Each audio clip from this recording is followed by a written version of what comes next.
Mrs. Lee is in fact stricter than Mr. Lee.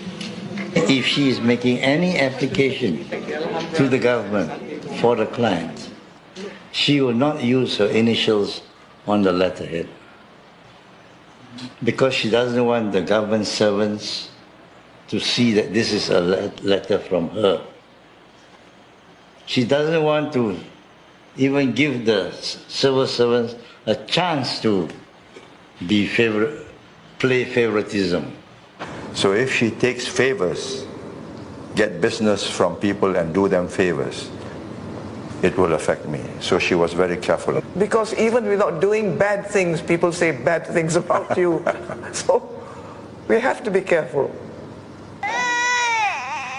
For all Lee's qualities, some still find his views on issues such as equality somewhat controversial. The human being is an unequal creature. This is a fact. But Lee never had trouble justifying these views. If I tell Singaporeans, we are all equal, regardless of race, language, religion, culture, then they will say, look, I'm doing poorly. You are responsible. But I can show that from British times, certain groups have always done poorly in mathematics and in science. I'm not God. I can't change you. But I can encourage you, give you extra teaching help to make you do, say, maybe 20% better. So as a result, there is a certain realistic assessment of their capabilities and their possible achievements. And for anyone who thinks that life in Singapore is too controlled, he had this to say. I say without the slightest remorse that we wouldn't be here, we would not have made the economic progress if we had not intervened on very personal matters. Who your neighbor is, how you live, the noise you make, how you spit or where you spit, or what language you use.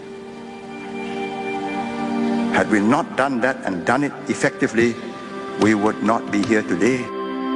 它一方面是用法来使得这个社会能够守法，同时呢，也教育一般的这些新加坡的市民，叫他们重视如何的做诚实的事情，如何的不要欺骗人，如何在伦理道德方面好像也相当的重视。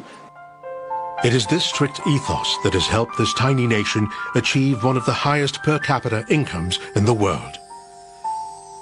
But Singapore's affluence and its reputation for a clean government may not have been possible without the sterling example set by its prime architect, Lee Kuan Yew.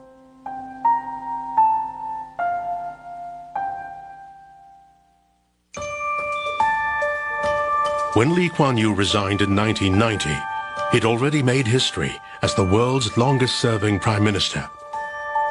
He'd stay on in the cabinet as senior minister and then minister mentor.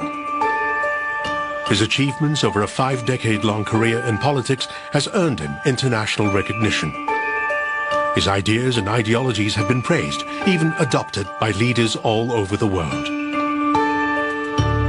US President Barack Obama called him a legendary leader who helped trigger the Asian economic miracle.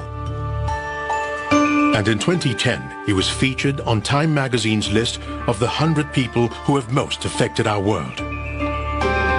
In 2004, his son Lee Hsien Loong became Singapore's prime minister, steering the country into the 21st century.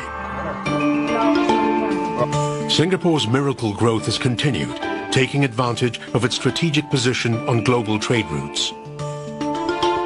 And this has made up for the shortcomings in its natural resources, one of the concerns which had caused Lee to look for a partnership with Malaysia so many years earlier. Over the years, the combination of visionary leadership and an industrious population have become unbeatable. Through all this, and despite his commitment to the country, Lee always found time to keep an eye on his own health too. 先生是不是每天都游泳？每天都游泳，没有停过吧？有时没有办法了。如果太忙的时候，怪不得你的身体那么好。一定要有运动才可以。有没有特别的养生之道？不要吃太多，够睡觉，够运动。工作也需要有兴趣。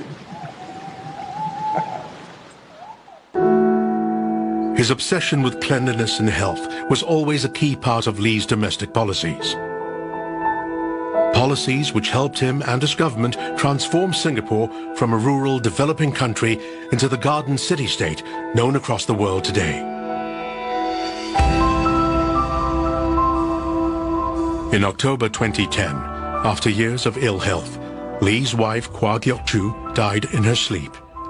She had been a pillar of support, a soulmate, and probably the only one suited to Lee. He chose Choo, who became his wife, because she was of sufficient intellect to be a suitable partner for him.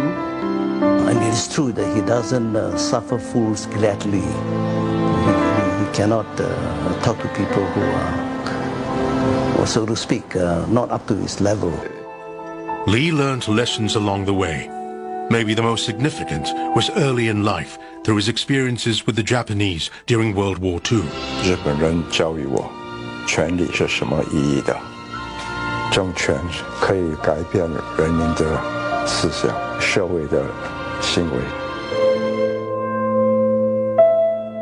Lee's long, successful career is, however, not without regret. The one thing that haunts him to this day is Singapore's expulsion from the Federation of Malaysia. 不得已离开，很痛苦，辜负了很多人，号召他们，动员他们，他们相信我们的话，然后放下他们，不得已做的。 Over the last decade, Singapore has ridden the global economic storm. As many countries struggled to survive, some even collapsing, Singapore actually prospered. The solid foundations that Lee Kuan Yew spent a lifetime building were finally in place. Now it was time for creativity to take over. International sports events, music concerts, and high-end retailers chose Singapore as their base. It has now become one of the shopping, food, and entertainment capitals of Asia. In 2008, Singapore signed a contract with Sands Casino, and the iconic Marina Bay Sands soared above the skyline.